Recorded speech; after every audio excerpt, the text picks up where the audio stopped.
Okay, so I just did a lesson in language arts and I meant to record it and I thought I had pressed the right button, but I didn't. So I'm gonna share it with you now, just for anyone who missed the meeting, who needs to understand how to choose a Just Right Now book. So here's what we did.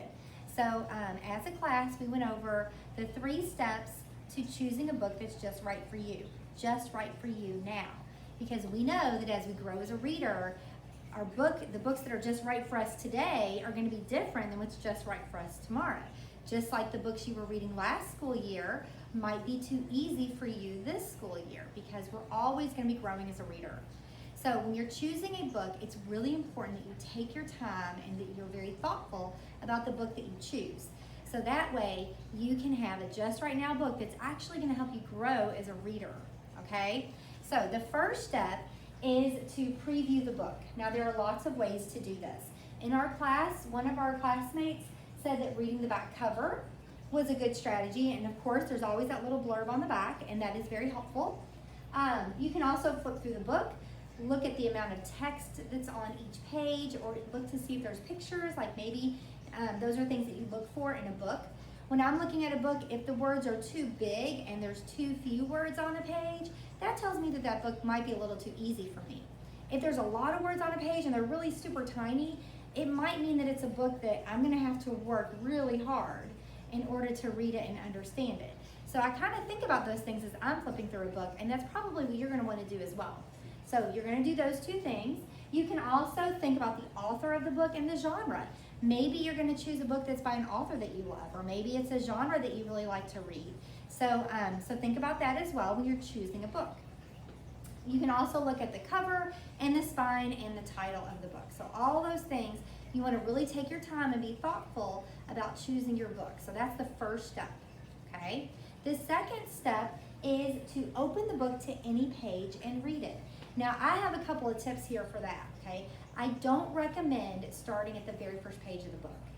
And the reason why is because for this part of your 5-finger test, you are just thinking about the words. So in step 1, you're thinking, is this gonna be a book I'm gonna like? Is this a topic I'm interested in? Do I know the author? Does this seem like a fun book to read? Those are the things you're thinking about in step 1. Step 2 is really about the words, okay? Are these words gonna be just right for me? If you start on the first page, your brain is immediately gonna start thinking about the story.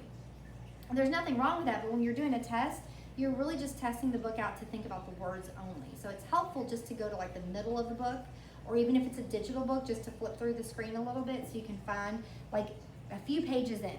So you don't wanna think about the overall story, you just wanna think about the words, okay? So avoid the first page and focus on the words. Now, the third step in choosing a Just Right Now book is to hold up a finger for any word that you don't know, okay? What's important here to understand is, what does it mean to not know a word, okay? So it means 2 things, one of 2 things. One, it could mean that you don't know how to read the word. Like maybe you're looking at the word and you're like, I have no clue what this word is, I don't even know where to begin to figure it out. That would be a word you don't know. Another way to define a word you don't know would be a word that you think you've read it correctly, but you really don't know what it means, and you really can't figure it out. So the sentences before, the sentences after are not helping you to understand what that word means. So a lot of times when people are reading, they read right through a word and they think they read it beautifully and correctly, but they really have no clue what it means. So you need to make sure that when you're thinking, do I know the word, it means 2 things. Can you read the word, and do you know what it means, okay? Now, the 5-finger test, we actually wrote it in our notebooks. I wrote it on this little whiteboard here. So you wanna put a title in your notebook, 5-finger test, and we traced our hand, and we wrote numbers inside our fingers on our hand. And those numbers represent every time you would hold up a finger for a word you don't know. Okay, so if you hold up 0 fingers or 1 finger, that's gonna mean that that book might be too easy for you. It doesn't mean you shouldn't read it, and it doesn't mean it's bad. What it means is that I like to call it a rainy day book, okay? So you wanna save it for a day when maybe you're tired, or you're maybe not feeling too well, and you just want a story, but you don't want your brain to have to work too hard to understand it. You just wanna be entertained. Now just know that the 2 easy books, they're fine to read here and there, but if you only read books that are too easy, you're really not going to grow as a reader, and that's your goal, okay? So make sure that you move on. If you hold up 2 or 3 fingers when you're reading, when you're previewing that book, that's what I call a just right now book. So that book is going to give your brain just enough work to help you grow as a reader as you're reading. So as you're reading this fun story that you're interested in, your brain is actually doing a little bit of work to help you grow as a reader. So that's why we want to focus on books where maybe if you're doing this test, you would hold up like 2 or 3 fingers. Now, if you hold up 4 fingers, this one's interesting, okay?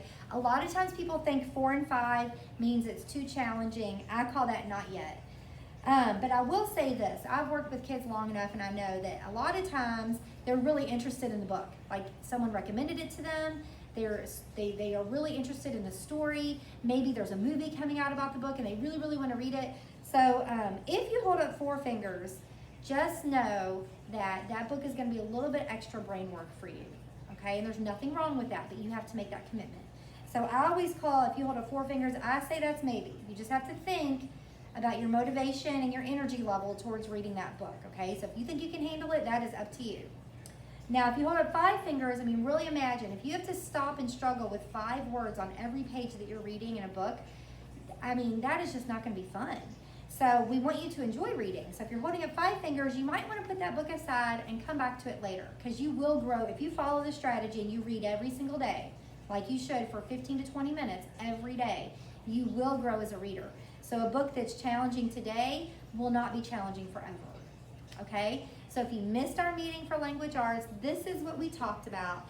After we did this, all of your classmates went off to practice the 5-finger test. They used books on Epic. If you look at your student agenda, I gave you 3 links for 3 different books on Epic that you could try the 5-finger test on. You can also use any book you have at your house or any other book on Epic, but I want you to practice the 5-finger test, and I want you to read for 20 minutes.